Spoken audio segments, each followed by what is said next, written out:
बात महाराष्ट्र की करते हैं, क्योंकि महाराष्ट्र की राजनीति में आज जबरदस्त गर्मा गर्मी का दिन है, माहौल है।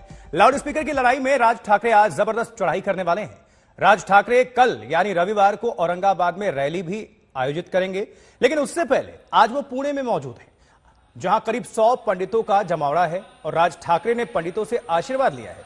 आज दोनों ओर से शक्ति प्रदर्शन की नुमाइश है, तैयारी है। पुणे में ही महाविकास आघाड़ी की भी रैली प्लानिंग है। ये देखिए राज ठाकरे का औरंगाबाद कूच, कल शक्ति प्रदर्शन है, उसके पहले 100 पंडितों से आशीर्वाद लिया है उन्होंने, और ये मंत्रोच्चार के बीच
और इस खबर पर ज्यादा जानकारी हासिल करने के लिए सीधा रुख करेंगे पुणे का, जहां से दो संवाददाता, हमारे दो सहयोगी जुड़े हुए हैं, पंकज खेलकर और पंकज उपाध्याय। पंकज उपाध्याय के पास हम पहले रुख करना चाहेंगे। पंकज, क्या तस्वीरें हैं, क्योंकि अपने आप में एक तरह से ये शक्ति प्रदर्शन है, शक्ति की नुमाइश है, क्योंकि आज जहां महाविकास आघाड़ी की बात करें तो पुणे में उनकी रैली है, दूसरी तरफ औरंगाबाद कूच करने की तैयारी में राज ठाकरे, यानी कि एमएनएस वर्सेस ये शिवसेना महाविकास आघाड़ी का मुकाबला।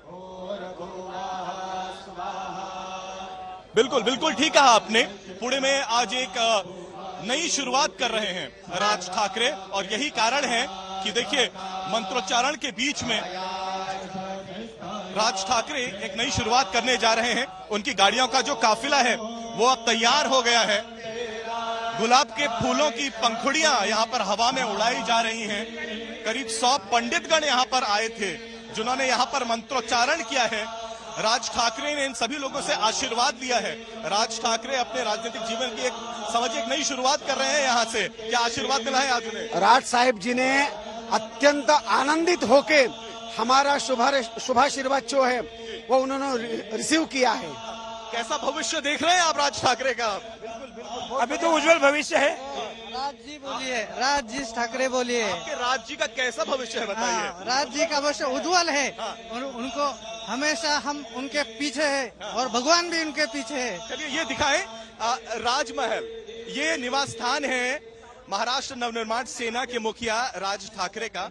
यहीं से वो बाहर निकले थे। अब मंत्रोच्चारण थोड़ा बंद हुआ है और कल हमें बताया गया है करीब 100 से 150 गाड़ियों का काफिला है, वो पुणे से औरंगाबाद के लिए निकलेगा। यानी जो कल उनकी रैली होने वाली है, जिसके ऊपर काफी बातें हो रही हैं, उसको एक ग्रैंड रैली बनाया जाए, किस तरीके से अच्छी शुरुआत करी जाए, क्योंकि इस बार के जो राज ठाकरे हैं वो हिंदू जननायक बन चुके हैं। कल हमने देखा कि किस तरीके से सैफरन सॉल्ट होके ओढ़ के वो बाहर आए थे। हालांकि शिवसेना काफी क्रिटिकल हो चुकी है इस बात को लेकर, अब कहती है डुप्लीकेट जो है वो। पंकज, आप नजर बना के रखें, हमारे एक और सहयोगी पंकज खेलकर इस वक्त जुड़े हुए हैं। पंकज, आपसे जानना चाहूंगा कि आपकी मौजूदगी कहां है और वहां से क्या तस्वीरें निकलकर सामने आ रही हैं, क्योंकि काफी दिलचस्प आज का दिन, क्योंकि महामुकाबला देखने को मिल रहा है। ये पूरी तरह से शक्ति प्रदर्शन और उसकी नुमाइश।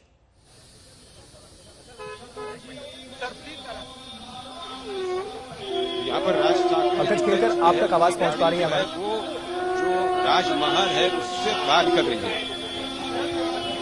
जी पंकज, अपनी बात करें।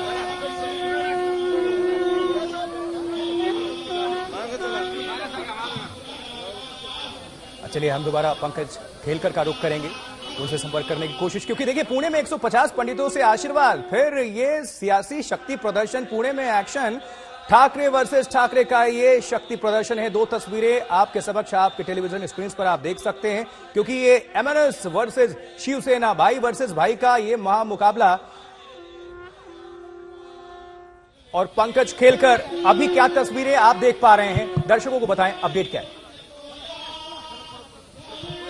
देखिए यहाँ पर जो आपको दिखाई दे रहा है कि राज साहब ठाकरे उनका जो निवास स्थान है राजमहल, वहां से निकल चुके हैं। फूलों का गुलाब पंखुड़ियों का उनके ऊपर वर्षाव हो रहा है। एक और मंत्र पठन किया जा रहा है और बड़ी संख्या में जैसे उनके कार्यकर्ता यहाँ पर मौजूद है, वैसे ही तकरीबन 150 जो पुरोहित है, ब्राह्मण पुरोहित है, उन्होंने पठन किया है।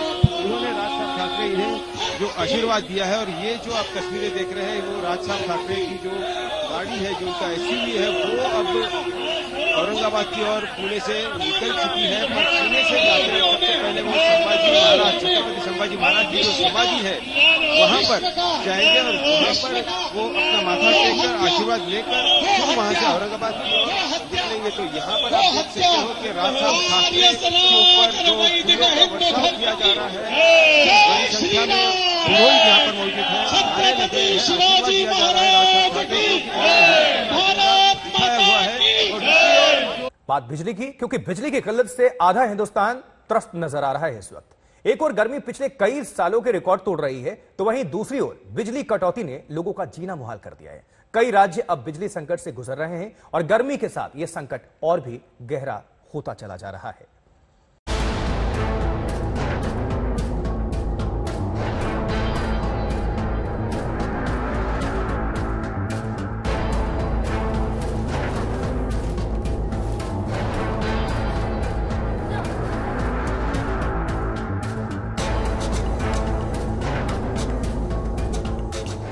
जब देश के कई राज्यों में पारा 44 के पार पहुंच चुका है,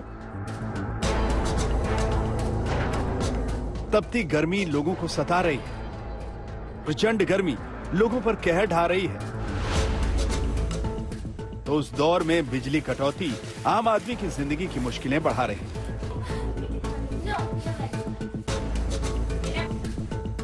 दरअसल भीषण गर्मी के चलते देश भर में बिजली की मांग तेजी से बढ़ी और तमाम पावर प्लांट मौजूदा मांग पूरी नहीं कर पा रहे। लिहाजा कई राज्यों के तमाम शहरों में 3 से 7 घंटे तक बिजली गुल हो रही है। मौसम के कड़े तेवर के बीच लोगों की आफत बढ़ गई है। हमें पता ही नहीं होता कब चली जाती है। रात भर तो परेशान, दिन को तो परेशान। अब बिजली सस्ती होने का हमें क्या फायदा। परसों रात भी लाइट चली गई थी, कल पूरे दिन लाइट नहीं थी और रात को भी लाइट गई है। कल 8-8, 10-10 घंटे जो है अपना लाइट नहीं आ रही, इन्वर्टर फेल हो रहे लोगों के, बच्चों के बोर्ड के पेपर चल रहे हैं, इतनी परेशानी है। हम लोग जो है सीनियर सिटीजन जो 70-80 के करीब पहुंच गए हैं, उनकी क्या हालत हो गई। आम आदमी की परेशानी के बीच सबसे पहले ये समझने की जरूरत है कि आखिर देश में वाकई बिजली की कितनी किल्लत हो रही है और इस संकट की असल वजह क्या है। देश में गुरुवार को बिजली की मांग 201 गीगावाट तक पहुंच गई, जिसके चलते देश भर में 8.2 गीगावाट बिजली की कमी दर्ज की गई थी। बिजली की यही कमी शहर शहर में कटौती के रूप में सामने आ रही है। गर्मी के मौसम में पावर संकट बढ़ रहा है। जिन राज्यों में सबसे ज्यादा बिजली की कमी है उसमें झारखंड सबसे आगे है। झारखंड में कुल डिमांड की 17.30% बिजली की कमी दर्ज की गई है। वहीं जम्मू कश्मीर और लद्दाख में करीब 12%, राजस्थान में 9.6%, हरियाणा में 6.67%, उत्तराखंड में 6.59% बिजली की कमी दर्ज की गई है। इसके साथ ही मध्य प्रदेश, पंजाब, बिहार, महाराष्ट्र, गुजरात, कर्नाटक और आंध्र प्रदेश जैसे राज्यों में भी लोगों को बिजली संकट का सामना करना पड़ रहा है। बिजली कटौती से आम आदमी के माथे पर पसीना आते ही इसकी पड़ताल भी शुरू हो गई। विरोधी दलों ने बिजली की किल्लत के लिए केंद्र सरकार को जिम्मेदार बताया। बिजली कटने की वजह पावर प्लांट्स को कोयले की सप्लाई न होना बताया। देखिए, पूरे देश के अंदर कोयले की बहुत भयंकर कमी है और उसका सबसे बड़ा कारण है कि जो रेलवे के रैक हैं, जो ट्रेन होती हैं, वो अवेलेबिलिटी कम है और कोयले की कमी भी है। तो उसकी वजह से पूरे देश के अंदर जितने भी पावर प्लांट्स हैं उनके पास कोयले की बहुत गंभीर समस्या है। ऐसे में सवाल यह है कि क्या वाकई पावर प्लांट तक कोयले की पर्याप्त मात्रा में सप्लाई नहीं हो पा रही, जिसका दावा तमाम गैर बीजेपी शासित राज्यों की ओर से किया जा रहा है। एक आंकड़ों के मुताबिक महाराष्ट्र के 7 पावर प्लांट्स में कोयले की कमी है। राजस्थान के 7 में से 6 प्लांट में पर्याप्त कोयला नहीं पहुंच रहा। पश्चिम बंगाल के सभी 6, उत्तर प्रदेश और मध्य प्रदेश के 4 में से 3 प्लांट्स में कोयले की कमी है। दिल्ली समेत कई राज्य लगातार इस मुद्दे को उठा रहे हैं। कोयला सप्लाई की कमी को ही बिजली कटौती की सबसे बड़ी वजह बता रहे हैं। डेली आ रहा है, डेली बन रही है, परंतु पावर प्लांट ऐसे काम नहीं करते हैं। उसके वर्क 21 दिन का कोयला होना चाहिए, 21 दिन का नहीं तो 14 दिन का हो, 14 दिन 7 दिन का तो हो, एक दिन के ऊपर काम नहीं होता है। वहीं कोल सप्लाई की कमी के शोर पर सरकार सवाल उठा रही है। बिजली संकट से ज्यादा इसे विरोधियों का प्रचार बता रही है। और कोल की अभी हमारे पास उसका भरपूर स्टॉक है और डेली जितना हमको चाहिए वो आ भी रहा है, तो इसलिए ज्यादा क्राइसिस नहीं आने वाला है। और ये ज्यादा मैं समझता हूँ उसको ज्यादा तरह से उसको प्रचार ज्यादा हो रहा है। पावर संकट का सवाल उठने के साथ ही केंद्रीय कोयला मंत्री प्रहलाद जोशी ने भी इस पर जवाब दिया था। 26 अप्रैल को थर्मल पावर प्लांट में 21 मिलियन टन का स्टॉक होने की बात कही थी। हालांकि केंद्र के दावों के साथ साथ जमीनी हकीकत यही है कि कई राज्यों में बिजली कटौती लगातार बढ़ती जा रही है, जो गर्मी के मौसम में आम लोगों पर जबरदस्त सितम ढा रही है। दिल्ली से जितेंद्र बहादुर सिंह के साथ आज तक ब्यूरो।